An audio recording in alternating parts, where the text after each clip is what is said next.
are kind of two worlds, the pre-vaccine and the post-vaccine.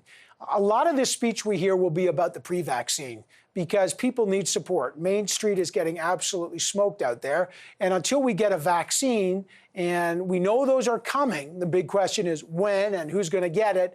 That is going to determine a lot of the spending. So let's bring in, we decided to dig into the confidence that Canadians have in the vaccine plan, which is critical to the economic plan. So CTV Power Play and Nanos Research conducted an exclusive poll, and we've just got the results.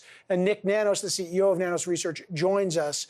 And Nik, can you walk us through when we ask Canadians about confidence in Canada's vaccine delivery, Nik? Well, you know what, Evan? It's quite a mixed bag.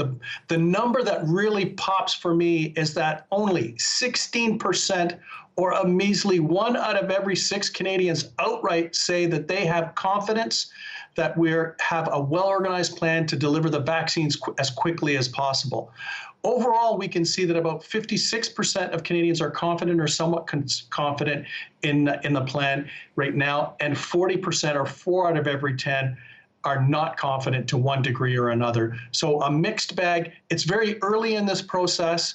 And I think until we actually see more details and there's more meat on the bones, I would expect it's still going to be a bit of a question mark for many Canadians.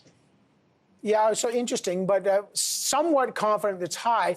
Does that break down this exclusive poll on regions, Nik, and where people might feel more confident and where they feel less confident?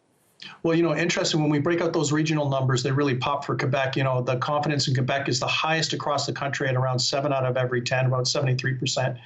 The provinces that have the lowest level of confidence, Alberta and Ontario, at around 49 and 47% respectively. So it's not even across the board in terms of how Canadians feel about their level of confidence on the plan.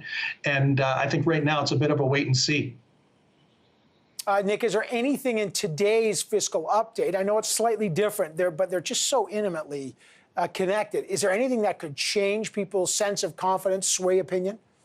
Well, the thing is that every Canadian's probably going to be tuning into the statement that's going to be coming up by Minister Freeland.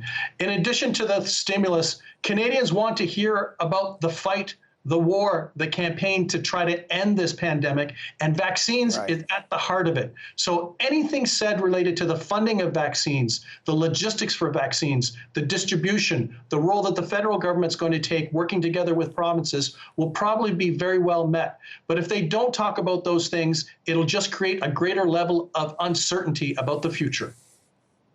Okay, Nik, one last thing about this, because this is a huge health crisis, as we know, and an economic crisis, but it's a political crisis. The government's been hammered about when we're going to get a vaccine. Are we behind the US or the UK or Germany? Now we're hearing, I spoke to Dominic LeBlanc, the Minister of Intergovernmental Affairs, you know, there'll be approval mid-December, hopefully. Then by January, the first people will start getting the vaccine. And then, of course, that first 6 million doses for 3 million people by March 31st.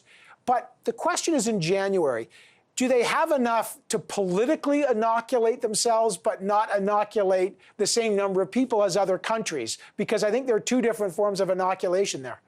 Yeah, the main comparator for Canadians on a lot of the big issues is the United States. How far behind will we be the United States on the vaccination front? So watch what happens there. If there's a narrative that we're behind, we don't have the supplies, we're not moving as quickly as the US, then Canadians won't feel well. However, if it does seem that we're doing a good comparative job, that'll be good news for the government.